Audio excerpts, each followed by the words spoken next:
All right. Well, thank you. Perfect. Good afternoon or good evening, ladies and gentlemen. It is a great honor to participate in this conference and to address you, realizing that many of you may be hungry and tired. I will endeavor to keep my remarks short. You will have plenty of time for questions, but if you decide that you want to go off and eat or do something else that's interesting, you'll have that opportunity. So I'd like to thank Marcin and Jacek for the invitation. Again, I'm always flattered when anybody wants to hear anything I have to say. My students certainly generally don't. What I'd like to do today is to give you, first of all, I always like to give a little information about myself, simply to give you some idea as to why you might want to pay attention to me. Again, many people don't, but hopefully I'll give you some information that suggests that perhaps I'm worth listening to. I would like to provide a discussion of some ways in which we need to prepare for the various battles we need to fight to bring about a society of liberty and responsibility, and then I'll be happy to entertain your questions and comments. I didn't want to have to work for a living, so I became a university professor. I hang my shingle in a couple of departments at the University of Virginia, Systems and Information Engineering and Applied Math. I'm really, if you have to put me in the conventional pigeonholes, I'm a mathematician. They call me an engineer, but everyone sort of laughs when they say that. I also have affiliated faculty status with the Department of Statistics. I actually used to be a faculty member in the Department of Statistics, but the engineering school actually pays better. I was also a visiting scholar, visiting schmuck at the Center for the Study of Public Choice when it was still at Virginia Tech, and I had the honor of serving as the Earhart Foundation Visiting Fellow for the Center for Research in Government Policy and Business at the University of Rochester. I was the advisor, and I founded the Liberty Coalition, Students for Individual Liberty in particular, at the university. This is the longest running libertarian student group in the history of the U.S., or at least so I'm told. I am on the board of advisors for Students for Liberty. I'm the immediate past chair of the board of directors of the Advocates for Self-Government. The secretary of board of directors, Liberty International. Liberty International ran out of good people, so they figured, well, we'll ask Jim. And then I'm on the faculty network of Foundation for Economic Education. I have a passing familiarity with the Libertarian Party. I'm on the Libertarian National Committee. I'm a member of the Executive Committee, which is the group that deals with things if there's an immediate crisis. I also have the honor of serving as the Libertarian National Committee's representative to the International Alliance of Libertarian Parties, and as was mentioned, I was the chair of the Libertarian Party during the 2000 to 2002 term. It's sort of like being an emergency room physician on call 24 hours a day for 2 years. Fortunately, I do think the party survived, although I think there's some evidence that it didn't. I put this up here because I'm proud of it. I've got an ego, and I like it when people seem to feel that I've actually done things. So I'll put this up here. Again, the purpose of my presentation, I really ought to give you actually a little background.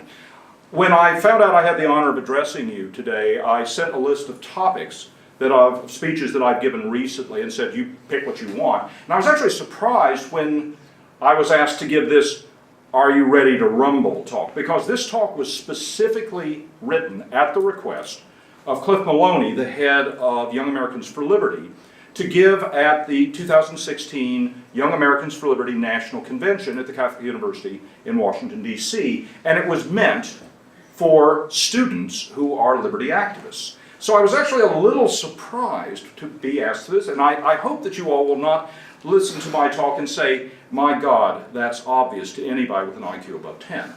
I hope that there will actually be something useful in terms of my presentation. And I start off by a quotation. I was a basketball player as a younger man, and like a lot of men my age, the older I get, the better I used to be. 2 years from now, NBA All-Pro.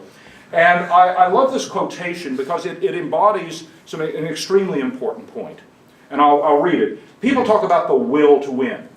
Everybody's got the will to win. Do you have the will to prepare?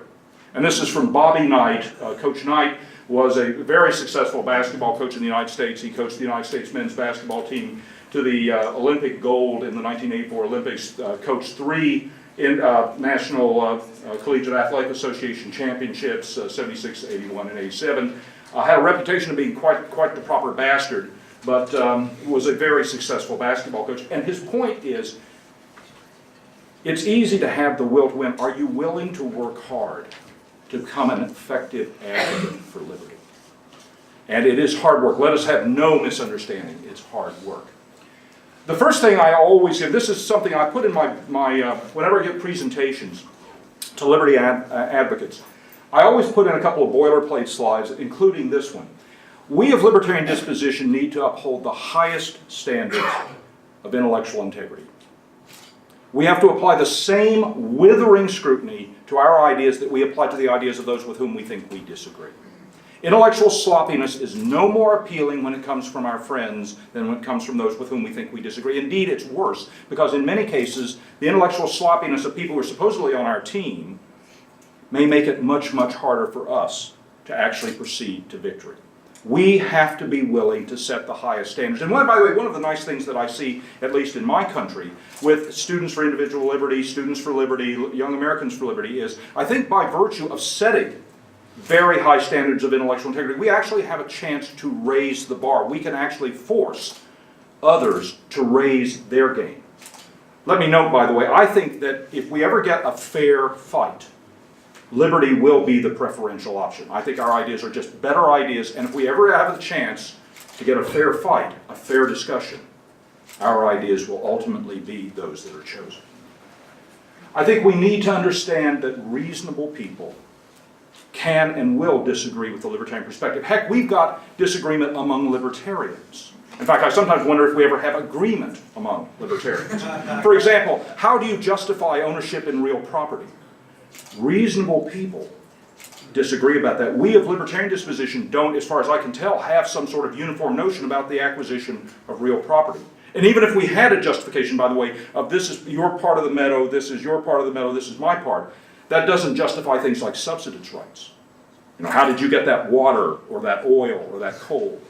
So we of libertarian disposition don't agree. And frankly, it's kind of snotty of us to look at our people who disagree with us as, well, they must not be very bright, they must be evil, they must be, frankly, just bad people. Reasonable people may look at the same evidence that we do, and they may evaluate it in a very different fashion. We also have to understand, and this is a major point for a lot of my student activists, many of the points that we make about the libertarian perspective or its implications are counterintuitive. The idea, for example, in my country, I'm a teetotaler with respect to illegal drugs, not because they're illegal, but because my taste in drugs, frankly, is beer, usually by judicious application of a 55-gallon drum.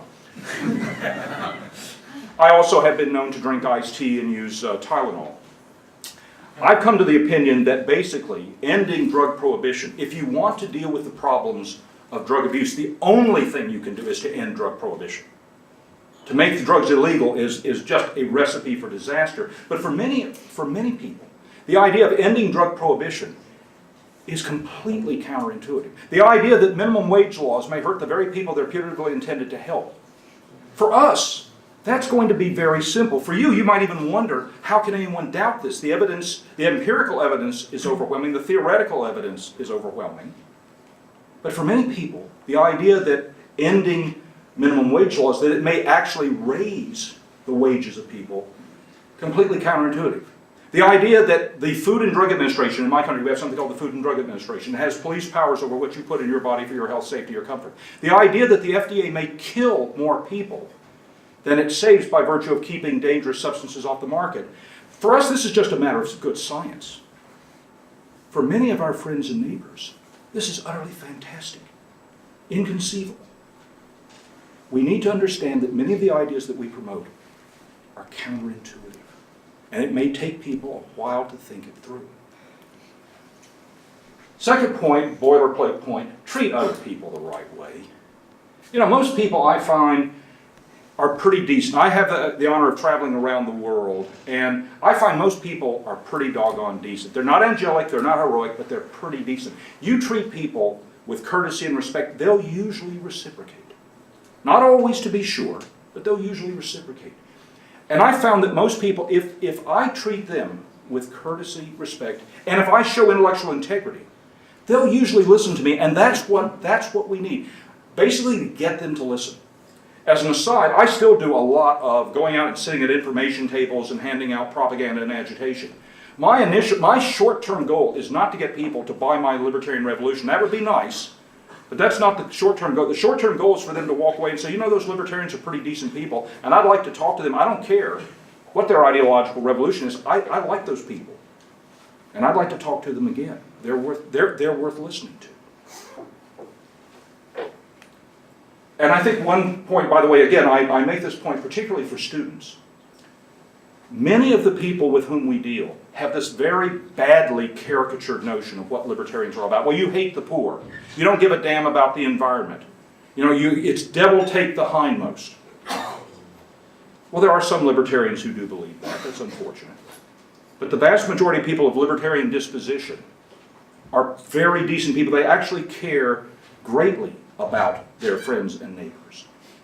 And if all you do by virtue of being a good advocate for liberty, if all you do is clear away the badness, the really bad stuff, the misconceptions, look how far you've moved the ball down the field. Because in so many cases, you find that people really don't disagree that much with the libertarian perspective. Yes, they may have questions about how would a libertarian society work, what would be the prudential consequences. But they actually kind of like that idea of don't initiate force against your neighbors. It's kind of hard to find people who say, yeah, hell, you people are inferior to me. I'm going to take the power of the state and just ram it up your well. There are very few people who I think really will admit that they're just better than you are and that really we, the elite, should tell you what to do. And I frankly think there are not that many people who really believe it. They actually think they're using the coercive power of the state to make things better. If we, by virtue of being good people, treating people with courtesy and respect, and holding ourselves to the same standards to which we would hold others, I think we'll find people will at least listen to us. And if we do that, you have moved the ball down the field a very long way.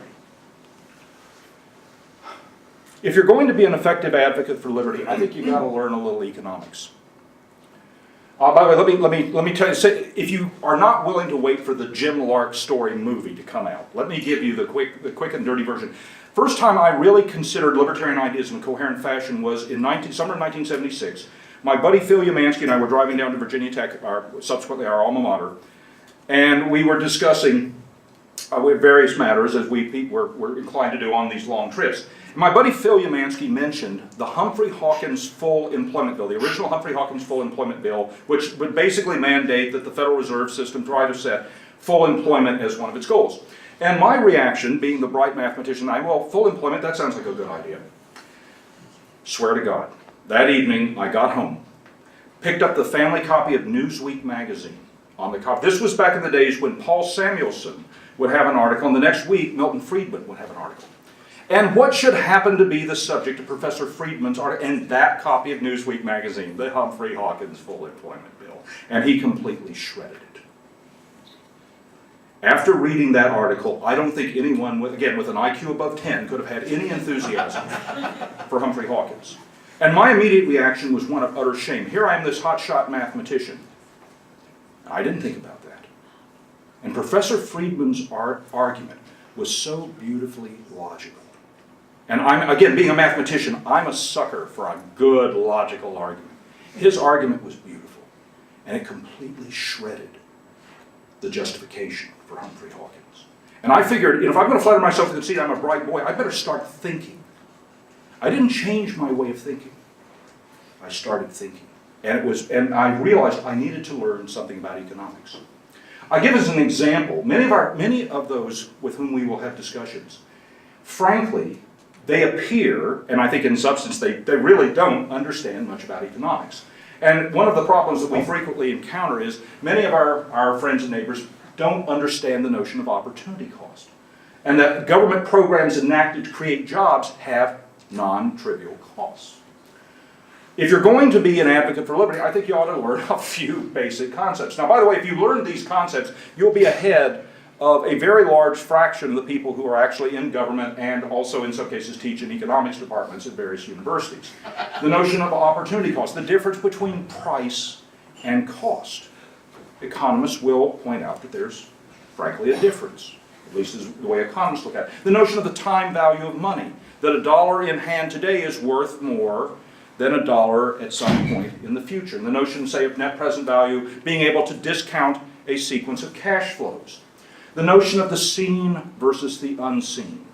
If you understand that principle, you've gone a long way toward understanding an incredibly important point about economics. The notion about concentrated benefits and diffuse costs. In so many cases, in political battles, what happens is those who would benefit by virtue of some government atrocity, they are few in number, but they know who they are, they know what the benefits are, and they have very strong incentives to organize to realize those benefits. Those of us who have to pay the freight may be vastly larger in number, but it may not be worth our time. Indeed, there are plenty of situations where I found myself where if I actually did a proper calculation of the value of my time, which is considerable. Incidentally, my consulting fee is $20,000 an hour, but discounts are available. That's one of those delayed reaction jokes that'll go off, and there'll be a lot of collateral damage here. Many of us just don't have the time. In fact, one of the biggest problems that those of us of libertarian disposition face is most libertarians don't want to get involved in politics or political action because they're too busy with their families, their jobs, their enthusiasm. They just want to live in peace and harmony with their neighbors. And they don't look to political action. And by political action, I don't mean partisan political action, I mean political action more generally. They don't look to it as a way of necessarily improving the human condition, except to basically serve as a prophylactic device against the intrusions of government. You also need to understand the notion of trade-offs. What Tom Sowell had a line many years ago, which I'm a big fan of Professor Sowell. He had a line that in many cases in human affairs, we don't have solutions. We have trade-offs. And as a professor of systems engineering, I torture my students with the notions of trade-offs. There's an old joke, by the way, in systems engineering that the answer to damn near any question is, it depends. Well, if you understand, if you get the joke, you get the point. Learn your history. As I point out to my students, my libertarian students, in many cases, the big battles you will have, the big hurdles that you must overcome, are not because people have a disagreement with the basic general philosophical premises of libertarianism, but rather because they have these, shall we say, bad caricatures of what happened to the poor in the Industrial Revolution in England, or what happened to all of us in the United States in the Great Depression. Their history is, shall we say, incomplete. And you need to know your history. And by the way, that means that you need to read historians that you may not think you're going to agree with. You need to get all sides of these things. It's not just don't read the people who you think you're going to like. Look at the people who you may not like. One of the things that I find, and this is one of those things where I look back on my high school and college education and say, why didn't they tell me this? Why didn't they teach me this in high school and college? Was so many of the institutions that we now see in overly large, overly expensive, overly intrusive government involve situations where government is now providing services that have been, and in some cases still are, provided by institutions that we would put under the rubric of civil society, the friendly societies. Many insurance companies, as some of you may know, many insurance companies came about because people up in the north woods of Michigan were hacking down trees, and they realized, life can kick you up the backside really, really hard. So I don't know, why don't we pool our money together into this thing called insurance, in case one of us happens to hack his leg off with an axe? Many of the things that we now come to take for granted, well, only government can provide this. No. These things were provided, in some cases on the market, in some cases by virtue of charitable eleemosynary activity. And we need to learn the history of these things. David Beto, by the way, professor of history, I think he's still at the University of Alabama, has written some very interesting, particularly about the so-called lodge practice, evil, about how medical care was cartelized in the United States after the passage there, 1914, I think it was. This is what happens, you get old and senile. Sometimes you start forgetting the dates that you're encouraging everyone else to learn. Learn statistics and data analysis. So says the professor of statistics.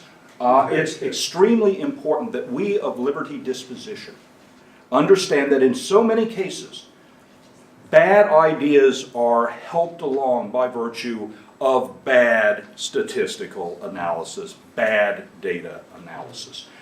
And one of my favorites, I'm going to use this one because this is something in the university communities. This is something you see, there are all these differences, say, in terms of average salary, mean salary, in this case, average salary of men and women to assert that women are the victims of invidious discrimination, which in some cases they very well may be, certain women may be. This, by the way, was something that appeared on Facebook. You know, that girl is going to fight taking time out for Fair Play, Virginia, where college-educated women earn just 67 cents for every dollar men earn. By the way, this page is no longer available. I think somebody like me may have explained to them some of the problems. Well, if you're going to take statistics and calculating a sample mean as a statistic, you've got to be careful that if you're applying these tools to populations that may be very, very, very different, you may end up having results that are not only wrong, they're positively misleading. And let me give you a very simple example. Let's say that you've got Alice, Betty, Kathy, Art, Bob, and Charlie. Alice, Art, and Bob are engineers. Betty, Kathy, and Charlie are teachers. Let's assume that all the male teachers are paid $40,000. By the way, I like to point out to my students, we now say 40K. They were paid 40K. When I was growing up, it was 40 Gs. I feel like Edward G. Robinson, 40 Gs. Female teachers are paid $50,000. Let's assume that male engineers are paid $100,000 and female engineers are paid $125,000. In other words, females are actually going to be paid a 25% premium. And incidentally, in university communities, this is not that unusual. I can tell you interesting stories about what the faculty salary structure is for assistant professors who are female, who are making more than full professors. Because the job market is so hot, if you happen to be female and you're good at engineering, you can basically write your own ticket. But if we calculate the average salary for the females, it's $75,000. The average salary for the males is $80,000. So even though women are being paid a 25% premium, their average is lower. Now this is not a particularly sophisticated example, but it does actually represent an awful lot of what we see in many cases when people use statistics poorly to try to draw inferences about some very serious subjects. It very well may be that women are still subject to all manner of invidious discrimination. It very well may be that there are situations that are legacies of discrimination. It may be women, it may be people of certain ethnic groups, maybe people of certain ages. But we need to be very, very careful. And you of liberty disposition need to be on guard to catch the sloppiness. By the way, let me confess. I will confess to you. I remember there was a situation where there was comparison of healthcare quality, and someone had computed an index, and they said, well, the United States was very low with respect to healthcare, specifically childbirth deaths, infant deaths. The United States ranked something like 29th compared to all these other countries. And, you know, okay, well, gee, that's unfortunate. And then I found out that the way that other countries actually calculated what an infant death was very different from what was happening in the United States. And basically, if the baby didn't survive past like 3 days, it was a dead birth. It never was born alive. Whereas in the United States, if the baby came down the tube, it's counted as a live birth. So in other words, people were mixing apples and oranges very bad. And I was embarrassed because I didn't think to ask that question, are they comparing apples to apples and not apples to oranges or apples to rocks? This is one that I should give credit to this. Tom Palmer, many of you know Dr. Palmer, one of the true paladins of liberty. I mean, when liberty is successful, they're going to have the Hall of Heroes. Tom Palmer's going to get his own wing, in my opinion. Tom was the one who pointed this out. And by the way, when I mentioned this to him, he never remembers the paper that I'm referring to. Many people, when they hear the term rhetoric, they equate it with the notion of sophistry. That when you're using rhetoric, that means you're trying to put something over on people. But rhetoric, properly defined, is the study of how does one structure an argument so that it flows in its most natural and powerful fashion. It used to be part of the curriculum of the educated person that you studied the science of rhetoric. And we of libertarian disposition need to rediscover the importance of rhetoric. One of the things I like to do is I like to employ modes and methods of analysis when I talk to people. One of these points is, whenever, and this is a point, again, it shouldn't matter what your politics are. It shouldn't matter what your philosophical dispositions are. You should understand and embrace the notion that any time you give power to government, you better ask the question, would you really want that power in the hands of the people you just don't like? By the way, the phrase, to take the bitter with the sweet, that comes from Sam Levenson. Some of you may remember the humorist Sam Levenson. His mother used to talk about taking the bitter with the sweet. To a worm and horseradish, the horseradish tastes sweet. Because those people who believe that government should be making dispositive decisions about resources, they better ask themselves the question, what happens if the people they really don't like get their hands on power? If, for example, by the way, I'm an environmentalist. One of the sad things is that people who are basically statists have sort of managed to claim the phrase environmentalist for themselves. I'm a Virginia hillbilly by both birth and conviction. I grew up in a part of Virginia where we've got a lot of pretty green mountains. Now, people in Europe, having the Alps around, you would say, no, Dr. Lark, you've got little itty-bitty green hills that are very pleasant. But for us Virginians, they're mountains. And there ain't nobody, to coin a phrase, there ain't nobody who wants to see pretty green mountains stay pretty and green more than I. I want to see an environment that's clean. I want to see an environment where I can breathe clean air and drink clean water. But there are better ways and less good ways to protect the environment. And many of those who seem to, they also want clean air and clean water and nice, pretty green hills.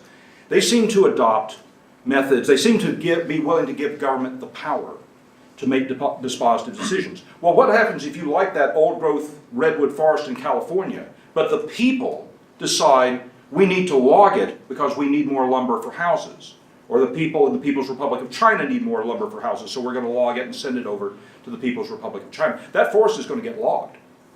And your objections are basically aesthetic. The only way, in my opinion, to actually protect property, to actually protect the environment, is to have private property with enforcement of contract against tortuous behavior. I don't think you can do it. And by the way, that doesn't guarantee anything. You can't guarantee the protection of the environment. Government ain't going to do it. Private property ain't going to do it. But I think the chances are a lot better if we have private property that'll be managed better, will actually end up with a better result. I think it's also important, this is something that, again, perhaps maybe this is more important in the American context, but I always try to make sure that advocates for liberty remind people that in a free society, the default value is freedom. And that is, I mention this point because the burden of proof should never be upon us. We should not have to be the ones defending liberty. The burden of proof for those who would impose upon us, those who would use the big stick of the state to advance their interests, or when they think they're advancing our interests, the burden of proof is on them, not on us. We should not have to bear the burden of defending liberty. Those who would use the coercive mechanism of the state to advance some cause, the burden should always be upon them, never upon us. And we should politely remind them of this. Another point, I've used this phrase frequently, comparing apples to apples and not apples to oranges or apples to rocks. In so many cases, when we're arguing in favor of a free society, we will find objections to our arguments that basically serve as comparisons of what would likely occur, or what people think would likely occur in a libertarian society, to some perfect society that doesn't exist and perhaps has never existed. Well, if you end drug prohibition, you might have drug-crazed fiends running around. We got them now. Some of them are in office. Some of them are running our lives. Whenever people make comparisons about what are the likely institutional arrangements that we might have and the consequences, they have to compare reality to reality. They have to look at what they think will occur under a libertarian society. And by the way, when I say a libertarian, there are lots of versions of libertarian societies. Not everybody agrees on what we'll actually get if we have a libertarian society. But people have to be willing to look at what we now have and what we're likely to have under the institutions that they favor. And in so many cases, we find ourselves having to argue what's likely to happen in a libertarian society versus some perfect society that doesn't exist and is unlikely to exist. And I mentioned this point about drug prohibition. Well, we've got people who abuse drugs. You can't keep drugs out of prison. If you wish to have criminal sanctions against various types of drug use, how far are you willing to go? And people who embrace the idea that government needs to engage in some sort of prior restraint on your use of these substances, The burden of proof is on them to explain how far they're willing to go. What are you willing to do? How far are you willing to imprison people in various ways? By the way, I love to change the terms of the discussion. My friend Mark Montoni, I've known Mark for many, many years, a libertarian of long standing. He taught me about change. You heard me use the term ending drug prohibition. I do that for a very specific reason, because in the United States, prohibition by and large, the term prohibition, by and large has a very negative connotation. Alcohol prohibition, well, that was a bad thing. We all know that was a bad thing. So let's associate prohibition with drug prohibition. By the way, alcohol is just a form of a drug. So let's associate drug legalization with ending drug prohibition. Perhaps that will help change the atmospherics. Gun control, we call it victim disarmament. Let's get people to thinking about these things. Another point, and this is something that has cheesed me off for many years, that many people who are supporters of government regulation have managed to acquire a mantle of respectability by labeling themselves in certain fashion. And we of libertarian disposition, when we see this going on, we need to catch them. And one of my favorites is consumer advocate. I grew up with Ralph Nader. Some of you may have heard of Mr. Nader. And Mr. Nader did some good things. But he fancied himself a consumer advocate, protecting the consumer against those evil capitalists. And some evil capitalists. There were some evil capitalists, but not as many as he thought. Well, I'm a consumer advocate because I believe in the best type of consumer protection, which is a market arrangement where people can buy that which they can agree to acquire from others freely and voluntarily, combined with enforcement of contract and the ability to go after people who've committed fraud. To me, that's the best type of consumer protection. That will ultimately give us the best type of regime, because in many cases, government regulation now restricts the ability of people to buy things. And my distinguished friend and colleague Mary Ruart, sitting here, of course, has written beautifully about the problems of what happens when government interferes with markets, people who are willing, indeed anxious, to be able to trade concerning, say, medical devices or medical procedures or potions that might help them, maybe food supplements that might help them. But the government, in its infinite wisdom, has interfered. Another phrase I like to use, another type of tool of rhetoric is to employ the term, and I love this term, ideological crossdressing. And Michael Cloud, who's a fairly prominent libertarian in the United States, who talks to people about how we can improve the ways we explain and promote our ideas, he talks about ideological cross-dressing. In other words, one way that we might be able to help people see the big picture is by taking an issue that is sometimes associated with particular communities and show how libertarian ideas can actually help in ways that people didn't consider. And the example I gave you here is, in the United States, by the way, right to keep and bear arms issue is the big one. My knee jerks violently over right to keep and bear arms issues. I mean, I believe in a robust interpretation of the right to keep and bear arms. I'm reminded, by the way, David Bose of the Cato Institute was once asked, should private citizens have the right to have nuclear weapons? And his response was, well, I guess it depends upon how tough your neighborhood is. This point is that many of those who associate themselves with the right to keep and bear arms, they tend to come from conservative and libertarians. But if you point out that the right to keep and bear arms probably kept Dr. Martin Luther King from being lynched by a bunch of crackers in Georgia or in Alabama, or that gays and lesbians didn't get bashed by some bastard because they could pull out a pistol and say, no, no, no, no, take that stick and shove it up your... Here's a way in which you might be able to open people's ideas that, wait a minute, this right to keep and bear arms is not because a bunch of burly guys want to go into the woods and play soldier, against the imaginary government takeover.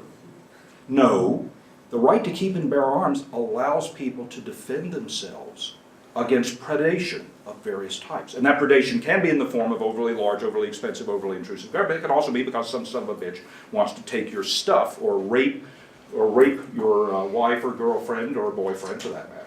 So there are ways in which we might be able to open people's ideas by finding ways of giving them an interesting juxtaposition. And again, I like Michael's phrase, ideological cross-dressing. Always take the long-term view. Keep your eyes on the prize. And again, this is a point that I think has great resonance, particularly with campus activists, but it should have resonance, I hope, for all activists for liberty. And on college campuses, I have the honor of giving a lot of lectures to students, both in the United States and abroad, on building campus organizations. Don't be surprised if you start a libertarian group and things go poorly at first, or, and we see this fairly frequently, things will go splendidly, and then we'll drop off like a rock. This is going to happen. When I was a PhD student at the University of Virginia, I started Students for Individual Liberty. First semester we had something literally every week. We had good speakers, we had forums, we had discussions, we had something going on every week. We were making a major contribution to the intellectual life of the University of Virginia. And not a damn thing seemed to be happening.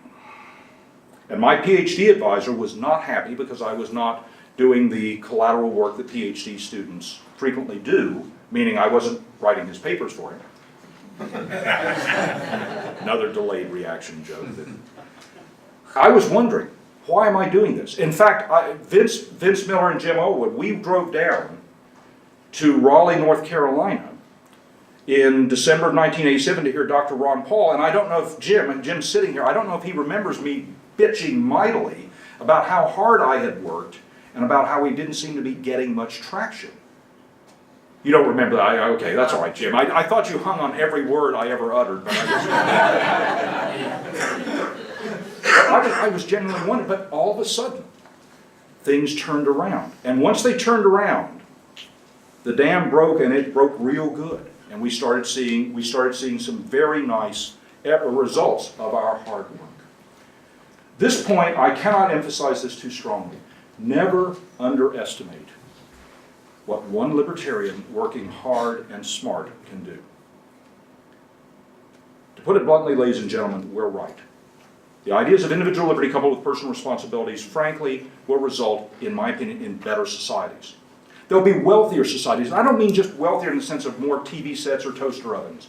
Wealthier in the sense that people can pursue their vision, their dream, their God. The only restriction is they can't violate the like rights of their neighbors. Ladies and gentlemen, that's truly a beautiful, compelling vision. I think it's ultimately a winning vision, and like the old Monty Python line goes, I'm not only proud about it, I'm smug about it. We can have an impact that is vastly larger than our numbers. And I've seen it happen. And I make the point, people frequently use that phrase, Johnny Appleseed. In many cases, your advocacy, you will not see the fruits of your labors. And this is particularly true, by the way, for campus activists, because who are explaining libertarian ideas to their colleagues. Their reward for their hard work may be calumny dumped on them. Oh, you libertarians, you're evil, you're stupid, you don't give a damn about anyone else. I encourage them, keep fighting. Keep making the case, keep your cool, treat people with courtesy, respect, hold yourself to the highest standards of intellectual integrity. The seeds you plant, you may never know in what manner those seeds germinated to produce truly beautiful flowers. Always have confidence that what you're doing is right, it's important.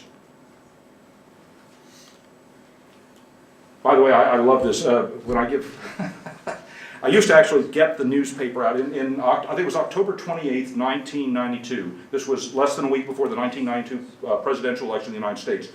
A journalist for one of the newspapers at the University of Virginia wrote, "The college libertarians play far too large a role at this university," and he proceeded to lament the fact you couldn't fling a dead cat without hitting libertarian stuff. This was just revolting. The libertarians are just too damn big at our university. At the time, Mr. Brookman, Justin Brookman, wrote this op-ed piece. 99% of the Liberty Card, by the way, we had 8 libertarian groups at the university. I'll explain why we had so many groups if you're interested.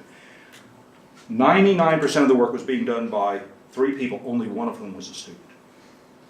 It doesn't take a lot. If you work hard and you work smart, you can move the world. We've got enough people in this room to rule the world. Not that we would want to do that, but we've got enough people here to change the world. And why? Ultimately, it's because we have a better idea. Get my clicker. As always, it is a great honor to have the opportunity to address people such as you. One of the great pleasures I have in being in my position is that I'm constantly in the presence of heroes. People who have made a difference, people who are making a difference, people who will make a difference. It is my honor to be with you here at this conference. Thank you very much. My email address is jwlark@virginia.edu. If I can be of any assistance to you, please consider me like a pack mule. Strong back, weak mind. I'm happy to help out in whatever fashion I can. If that means just crying on my shoulder, I got a shoulder to cry on. Ladies and gentlemen, thank you very much.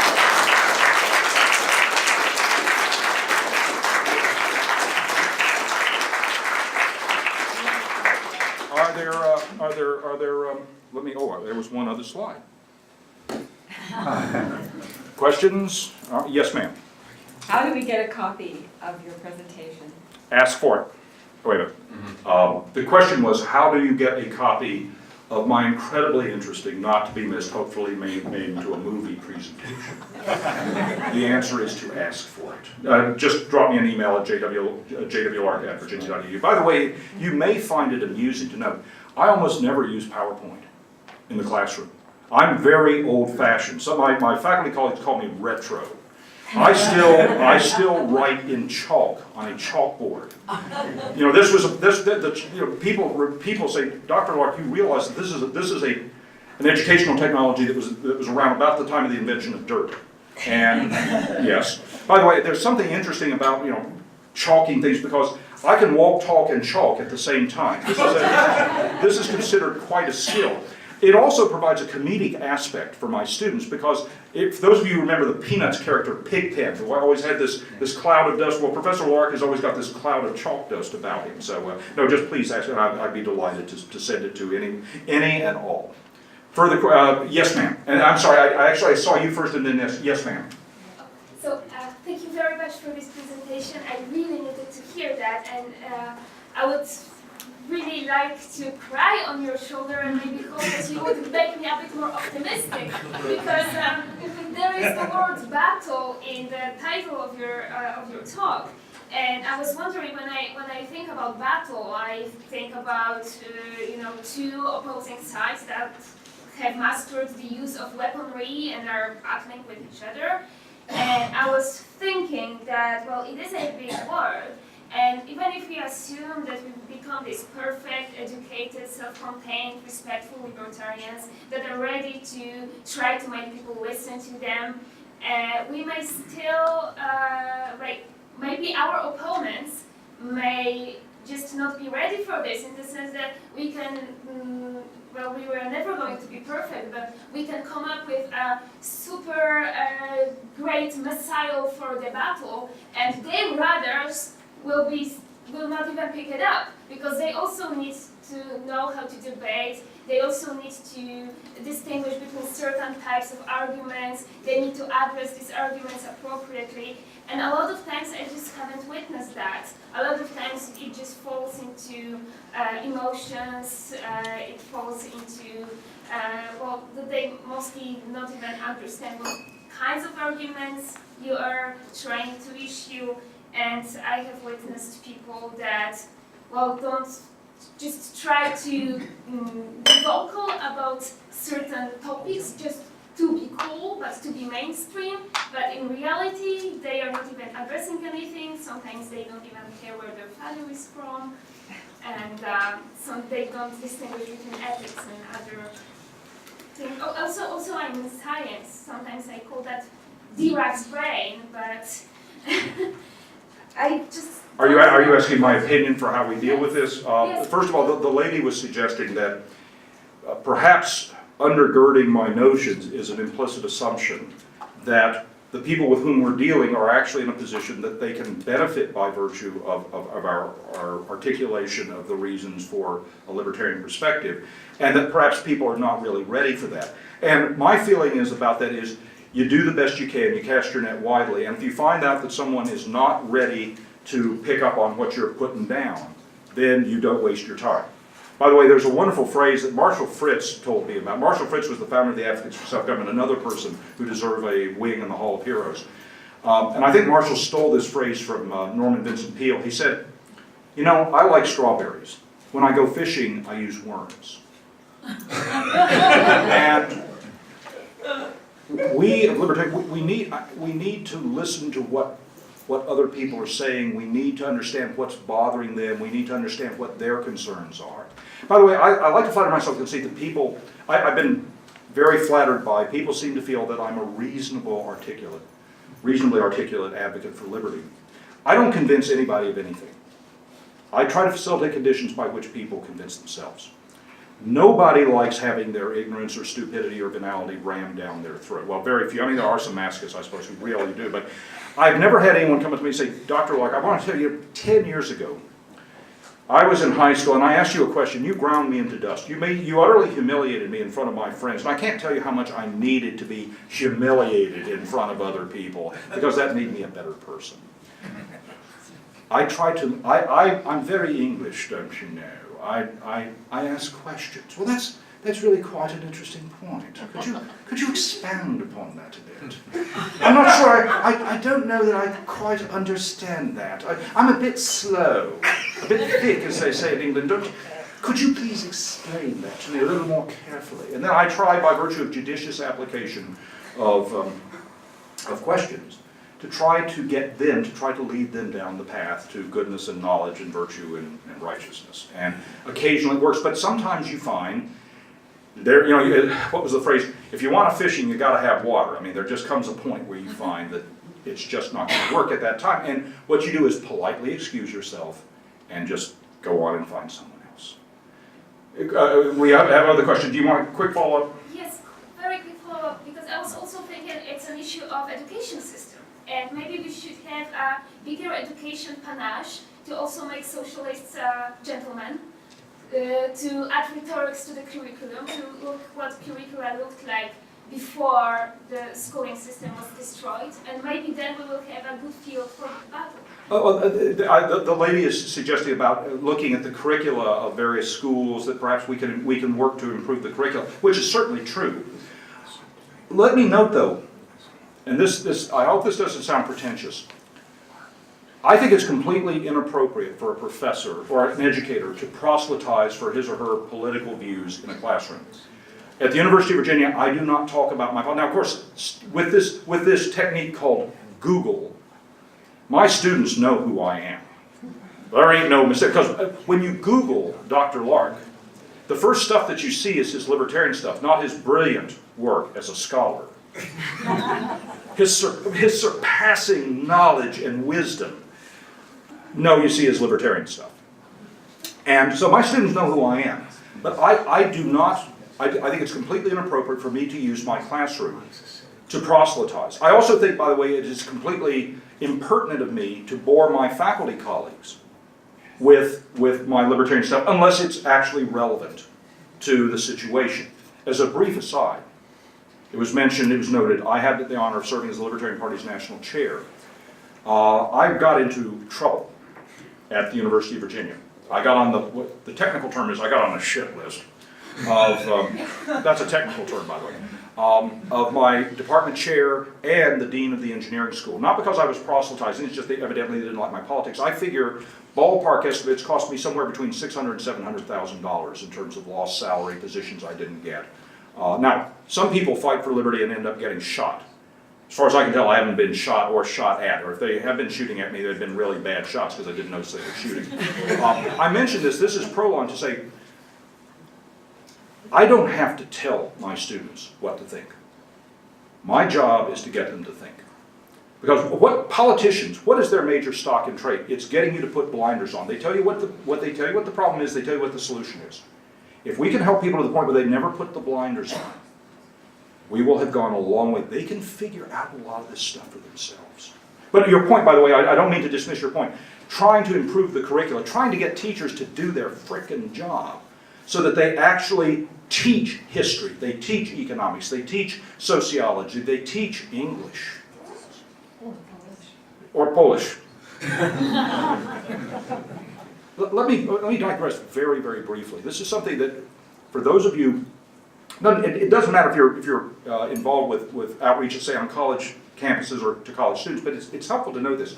George Stigler, 1982 Nobel laureate in economics, had a very interesting point about where students get the real crap about economics, the really bad ideas. He said they don't get them from economics departments. Even the Marxists at least have a primitive notion of price theory. In fact, there's at least one Marxist who actually wrote, Samuel Bowles, who actually wrote a pretty interesting text on price theory.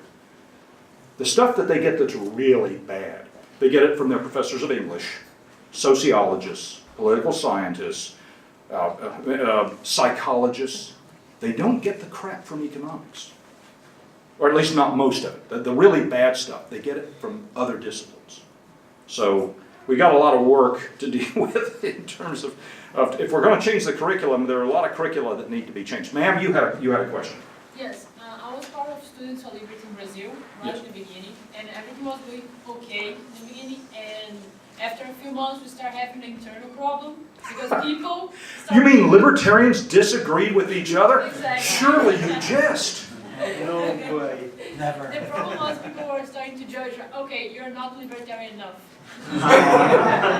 So how should you, we're not in this point anymore, but how do you think, what do you think of that? Well, first of all, libertarians, ideological movements, by their very nature, are likely to have people who focus upon, shall we say, very subtle differences in meaning. By the way, one of my favorite films is Life of Brian, if you're a Monty Python enthusiast. And if you've ever seen the discussions among the people, on People's Front of Judea, and of course they had the Judean People's Front, the People's Front of Judea, and Campaign for a Free Galilee, watch Life of Brian, because Monty Python was making fun of left-wing groups in England, of which there's much to be made fun of, let me emphasize. Ideological movements tend to have people who are willing to debate over very, very small things. Things that to the outside world look microscopically small, infinitesimally small, are big matters among libertarians.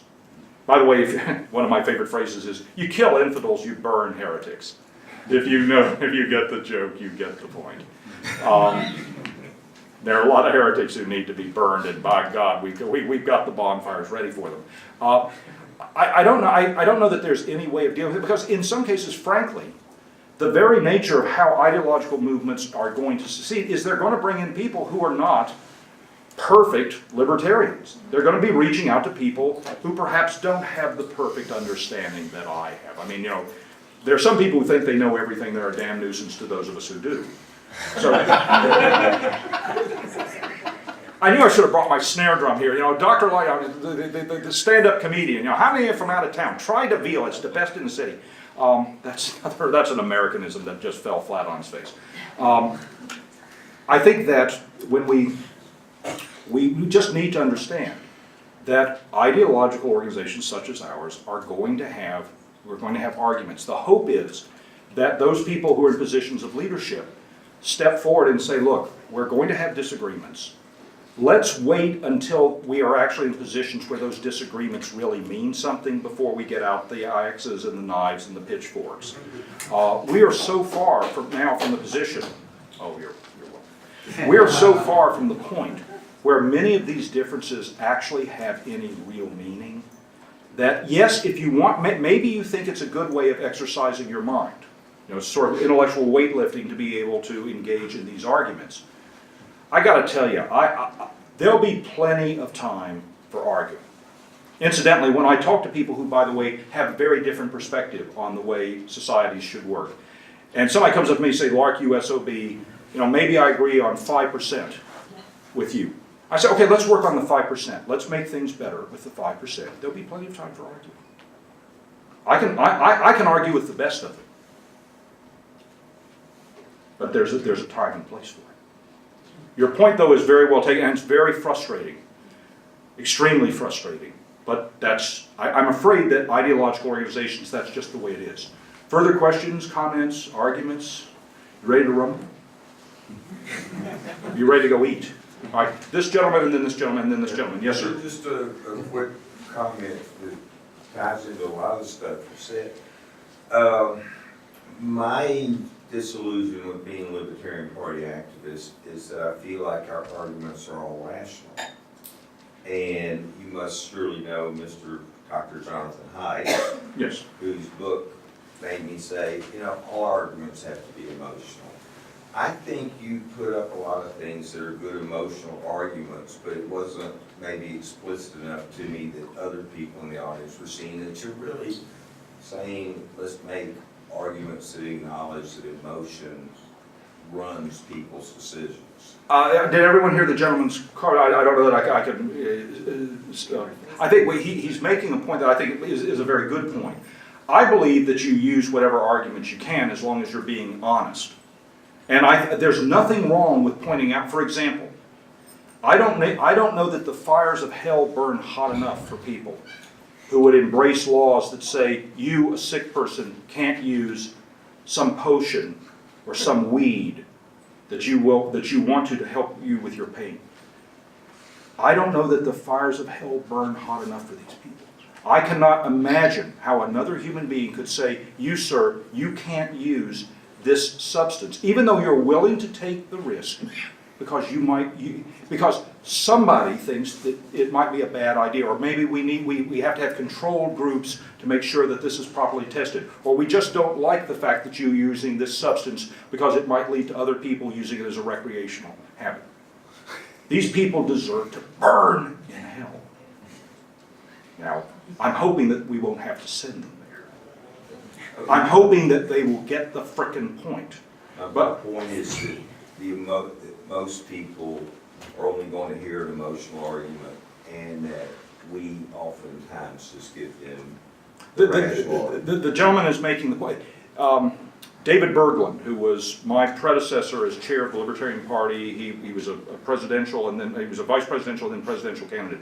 David Berglund actually spent a lot of time trying to take Myers-Briggs, and actually he managed with others to sort of condense this into four cards: orange card, gold card, blue card, green card. Green cards are the so-called rationals, blue cards are the idealists, orange cards are the people of action, gold cards are the guardians. People who are particularly concerned about others. They tend to be overrepresented, nurses and the like. According to David's analysis, and I don't know whether it's a seat of the pants empiricism or he actually had good data for these, basically said that green cards and blue cards were sort of like about 10% of the population each one. Libertarian movement is vastly green card. 40% of the population is gold card, 40% is orange card. And so there's certain types of arguments that will appeal to fellow green cards that just they're not going to resonate in the same manner with people who are represented by these other cards. And so there are many people who've tried to point out that there are ways in which we can craft our arguments so that completely, with integrity, we can help reach other people. But it goes back to this point about taking the time to practice, to become competent with these arguments, to understand what's going on. And I appreciate the fact that you sort of brought up this point, because in many cases, we who are rational, and rational, by the way, it's not meant to say we're better, just the way we process information, we reason by analogy. Not everybody does that, or at least not the way we do. So your point is very well taken. Let's see, I saw this gentleman and then this gentleman. Yes, sir. Jim, in your desire to persuade other people of libertarian ideas, do you ever find it useful to try to make a distinction between thick libertarians and thin libertarians? The gentleman's question is, the phrase is thick and thin libertarianism. For those of you who don't follow these matters, thick libertarianism, and I don't know, I think I'm doing justice to the notion. Basically, that there's more to life than just sort of this agreement with a certain basic notion of non-initiation of aggression. There's certain other notions that really should attach to that which we call libertarianism. For example, that racial discrimination is a bad thing. All right. or discrimination, invidious discrimination, illogical discrimination is a bad thing, and that ought to be part of libertarianism. And I think that's a fair way of looking at how many of the thick libertarians will describe it. Again, this is not thick in the sense of a bit slow. This is thick in the sense that libertarianism is more than just the non-aggression principle. The thin perspective, and again, I think I'm doing it justice, is no, libertarianism deals with a very narrow slice of human existence, and that is what is the proper relationship between the individual and society, and when can force be legitimately applied. I am Mr. Thin Libertarian, he says as he looks at his remarkably ample and increasingly ample girth. I'm a thin libertarian. I frankly, I can't imagine why you would discriminate against somebody because of a silly characteristic, such as the color of your skin, or what sexual organs you happen to have, or where you happen to grow up, that you grew up in Bombay as opposed to America. I can't imagine why you would do that. That just strikes me as, well, the technical term is real stupid.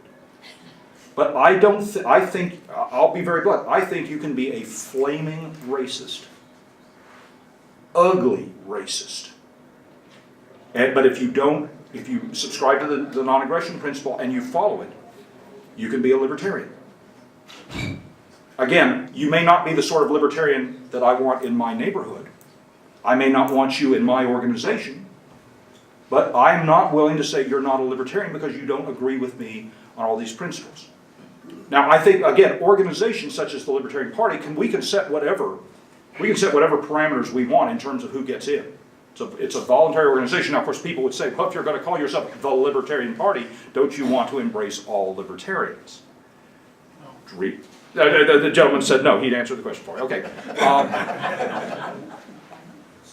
I really, to answer the gentleman's question, I generally, the point where thick versus thin libertarian really becomes an issue, it doesn't really come up until you've got somebody who's already a long way down the path toward libertarianism. I usually find that you will find people who will bring up issues where you might say a thick libertarian might have a comparative advantage, but those are people in many cases who bring up those issues because they want to discredit libertarians. They're not really libertarians. They don't want to join. They don't agree. They don't embrace the term libertarian.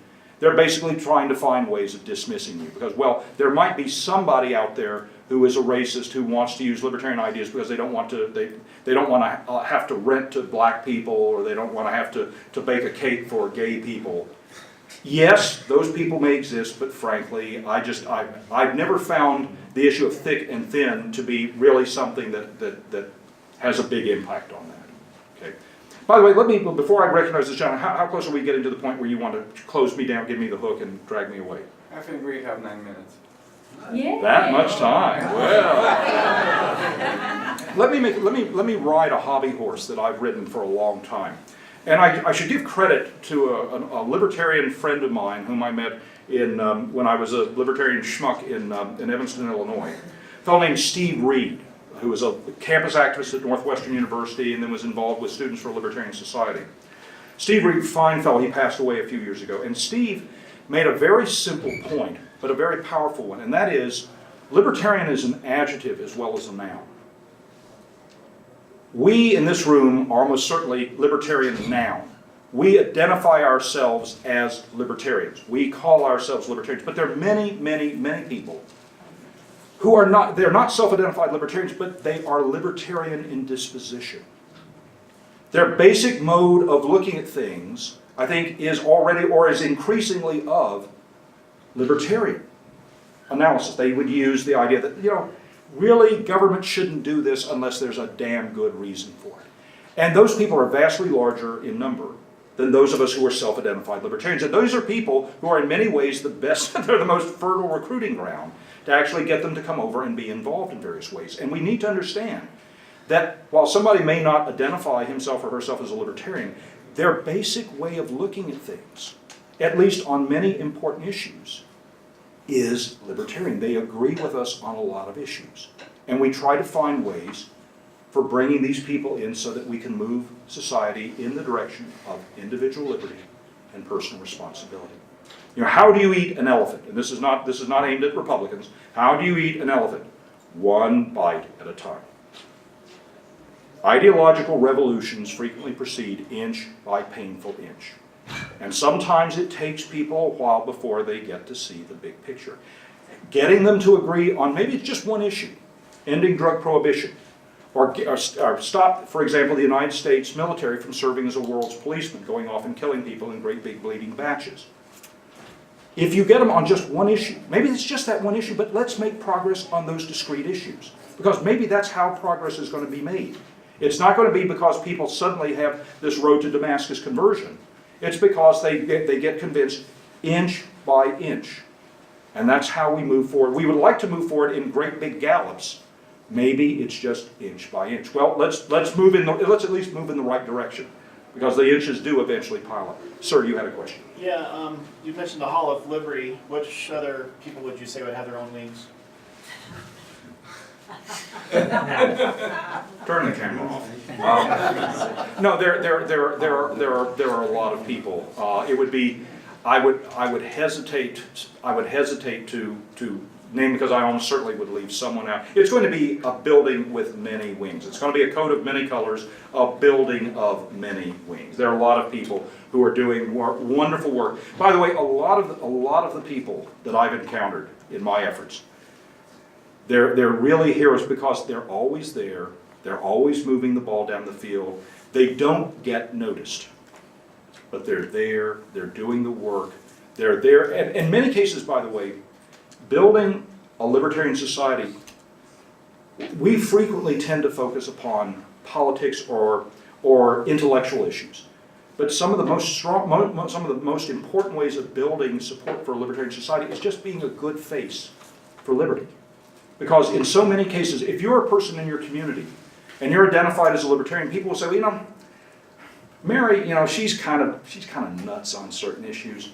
But she's a nice person. I could trust her with my wallet. I could trust that if she were in a position of responsibility, she's not going to tax me to death. She's not going to send my kid to die in some goddamn meat grinder overseas. She's not going to use the big stick of the state unless there's a really good reason. Might not even do it in that case, but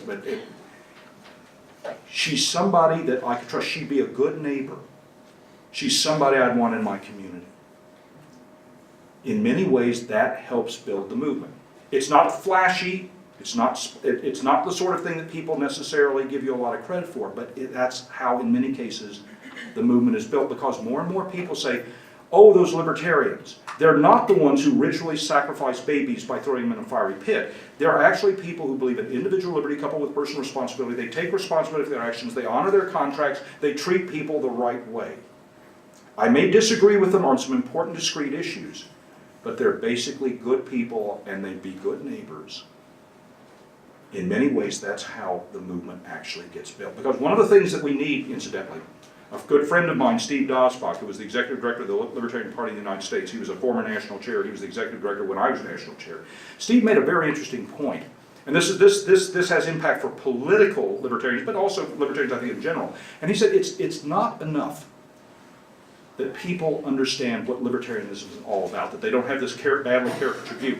They also have to have confidence that their neighbors know what it's all about. Because if you think, you understand libertarians, but you think your neighbors, oh, libertarians, those are those alien people from Mars who are basically trying to destroy the earth. Are you really more likely to come out and admit you're one of them? Probably not. But if you have confidence that your neighbors, they may disagree with libertarianism, but they don't think we're a bunch of evil people. They actually have some idea what we stand for, and they realize that we're making a serious, reasonable argument. They're much more likely to use a phrase, come out of the closet and identify themselves as libertarians. So there are so many ways that you can help the liberty movement that have nothing to do with writing books or leading people with their pitchforks and torches, to the state legislature. You can build the liberty movement by being a good person in your community, standing up for the right values, and being seen as an exemplar. And I think people underestimate just how important it is to just be a good person in your community. The people who say those libertarians, they're the ones who treat me the right way. Further questions or comments? Actually, I saw you first, and then I'll wheel back in. We can take only one more. All right, we'll take just one more. And since I saw him first, by the way, I'll be happy to stick around and answer questions, and you can always send me email at jwlark@virginia. Let me back this up. jwlark@virginia.edu. I'll give the last word to the distinguished gentleman in the back. Thank you very much. So obviously, fabulous presentation. I appreciate it very much. Just if I had to, one comment, if I had to add a couple things to it, one of the things that I always have problems with is debating is the idea of spurious or illusory correlations, that people always want to say, well, this happened, so therefore there's a correlation. I have to argue that all the time. Also, the idea of supporting something rather than proving something, it seems like that's a constant battle. I wish that was something that was better, was educated more thoroughly in K-12. Also, I would add civics is something that we always need to try and educate people onto, is basic civics. But by the way, did everyone hear the gentleman's comment? Okay. Professor Spitz made a very interesting point earlier today about the point about proof versus evidence. And one of the things that I try to emphasize, I didn't note it explicitly here, but a certain humility is always important. If somebody asks me a question to which I do not know the answer, my answer is, I don't know. Again, I think this just goes back to intellectual integrity. That we understand that in many cases, we can't prove that our ideas work better. I think we can show very strong evidence, but evidence ain't proof, at least not typically. The point about spurious correlations, you're talking to a statistician. I get to see these all the time.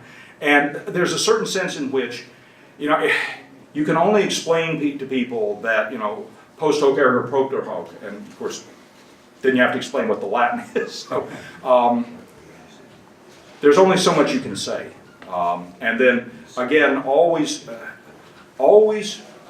when you're talking to people, again, go back, always treat people with courtesy and respect. Hold yourself to the highest standard of integrity, and that means, there are things we just don't know. We can't know. And one of the things I find has usually been very helpful to me with my faculty colleagues, as you might imagine, being a professor at university, even in an engineering school, my perspective is not widely shared. But I feel I've done a pretty good job of helping my colleagues come to the realization that the libertarian perspective is a perspective worthy of respect. Because one, I think I articulate the ideas reasonably well. Maybe that's pretentious on my part, but I think there's some evidence that that's true. Also, when they make a good argument, I say, that's a good argument. Your point is well taken. Because a point well taken is a point well taken. I don't care whether I like it, whether I like the implication. It doesn't make any difference. If the point's right, it's right. Show a sense of humility. Show truth. Show the highest standard of integrity. Treat people the right way. I think you'll find that you will have tremendous impact. Ladies and gentlemen, again, it has been a great honor to be in your presence. Thank you.